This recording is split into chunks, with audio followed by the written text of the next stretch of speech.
नमस्कार मेरा नाम देवेंद्र सिंह राजपूत। आप देख रहे हैं हमारा चैनल राजा क्वेश्चन आंसर पाइए। पहले उसको पूरा देखें, फिर लाइक करें, शेयर करें, सब्सक्राइब करें। नमस्कार, आज हम बात करेंगे मानधाता की। जो भी बहुत महाप्रतापी और महातेजस्वी राजा थे। मानधाता इक्ष्वाकुवंशी नरेश यूनास और गोरी के पुत्र थे। उन्होंने 100 राजसूय तथा ऐसे यज्ञों का कर्तव्य और दानवीर धर्मात्मा चक्रवर्ती सम्राट जो वैदिक अयोध्या नरेश मानधाता से विभिन्न माना जाता है। क्योंकि ये 100 अश्वमेध राजसूय को 100 अश्वमेध यज्ञ को नहीं किए। और इनका जन्म धनु लगन में अर्धरात्रि से पहले लगभग 9:10 बजे हुआ था। इनके जन्म के समय सभी ग्रह उच्च के थे। भगवान श्री राम के पूर्वज व सूर्यवंश के एक प्रतापी राजा थे।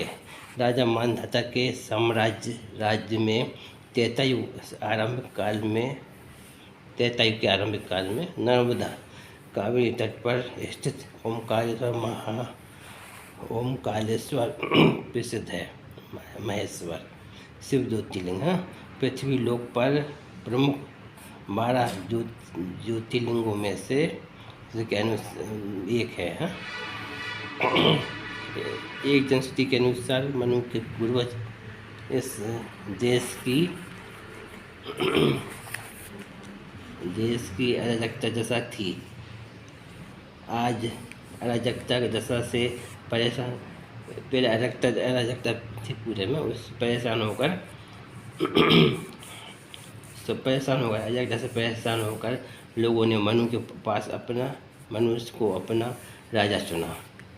एक कथा है, कथा के अनुसार बता रहे हैं। और उनके आदेशों का पालन स्वीकार किया। मनु हर ओर से निश्चित होकर राज्य व्यवस्था में अपना सारा समय लगाने लगे। प्रजा ने पैदावार का 6ठा हिस्सा स्वेच्छा से राजा को देना स्वीकार कर लिया। स्वेच्छा से तो ये अपना राज्य कर ही रहे थे। वो जो आसपास के थे जहाँ अराजकता फैली थी वो भी मिल रहे इनमें। व्यवस्थक मनु का पहला राजा बनने की बात न केवल पुराणों में अपितु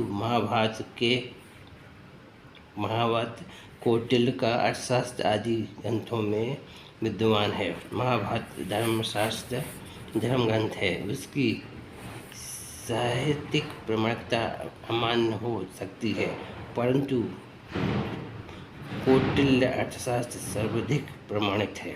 उसके विवरणों को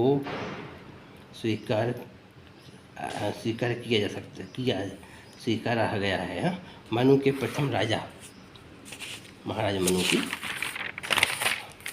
बनने के बाद उनकी संतानों ने राज्य को मानव वंश का राज्य कहा गया। उनका वंश को मानव वंश का राज्य कहा गया।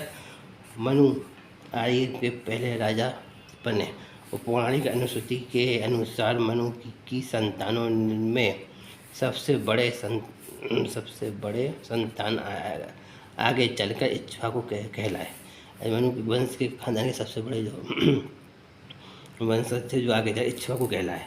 इक्ष्वाकु मध्य देश के राजा थे। मध्य देश के उनकी राजधानी अयोध्या थी। मध्य देश का राजा थे, मध्य प्रदेश आने की। इक्ष्वाकु द्वारा जो राजवंश आगे चला भारतीय इतिहास में सूर्यवंश के नाम से जाना जाता है। इक्ष्वाकु महाराज का जो इतिहास आगे चला वही भारतीय इतिहास में सूर्यवंश के नाम से जाना जाता है। इसी वंश में आगे राजा दिलीप, राजा रघु और राजा दशरथ हुए। और आगे जाकर श्री राम जी हुए। और राम जी के आगे लव कुश से कुशवाहा वंश चला, लव से राठौर वंश चला। यह कहानी थी साहब मानधाता महाराज की।